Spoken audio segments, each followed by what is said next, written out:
اعوذ باللہ من الشیطان الرجیم، بسم اللہ الرحمن الرحیم۔ السلام علیکم معزز سامعین، سب سے پہلے درود و سلام محمد و آل محمد پر۔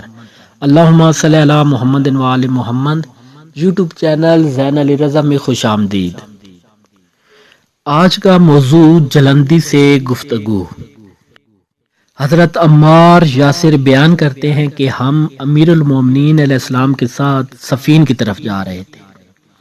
راستے میں دریائے فرات آیا اور آپ وہاں پر رک گئے اور ساتھیوں سے فرمانے لگے، کیا تمہیں اس گزرگاہ کا پتہ ہے جہاں پانی کم ہو اور ہم وہاں سے گزر سکیں؟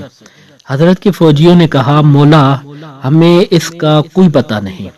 پھر آپ علیہ السلام نے اپنے ایک ساتھی سے فرمایا، تم اس ٹیلے کی طرف جاؤ اور وہاں آواز دے کر کہو، جلندی دریا کی گزرگاہ کہاں ہے؟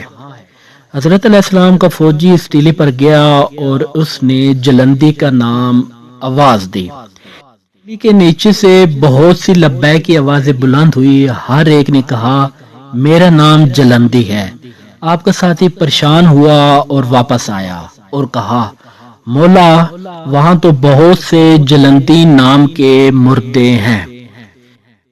آپ علیہ السلام کسی ایک کو مخصوص کریں تاکہ میں اس سے دریا کی گزرگاہ معلوم کر سکوں۔ آپ علیہ السلام نے اس مرتبہ اپنے غلام قمبر کو بھیجا اور فرمایا، قمبر تم جاؤ اور جلندی بن کرکر کا نام صدا دو اور اس سے پوچھو کہ گزرگاہ کس طرف ہے۔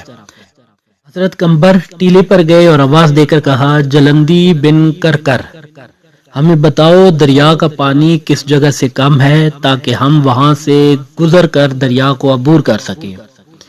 اس صدا کے جواب میں صرف ایک آواز بلند ہوئی اور اس نے کہا، تم پر افسوس جو میرا نام جانتا ہے اور جو میرے باپ کا نام جانتا ہے، جبکہ مجھے مرے ہوئے 3000 سال گزر چکے ہیں، میری ہڈیاں تک گل سڑ چکی ہیں، میرا کاسہ سر مٹی ہو چکا ہے، اور کیا اسے یہ معلوم نہیں کہ دریا کی گزرگاہ کہاں ہے؟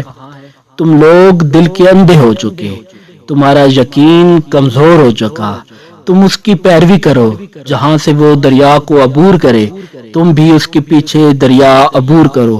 وہ رسول خدا صلی اللہ علیہ وسلم کے بعد خدا کی نظر میں سب سے زیادہ محترم ہے۔ اللہم صلی علی محمد و آل محمد۔ امید کرتا ہوں یہ ویڈیو آپ کو پسند آئی ہوگی۔ اگلی ویڈیو تک کے لیے اللہ حافظ۔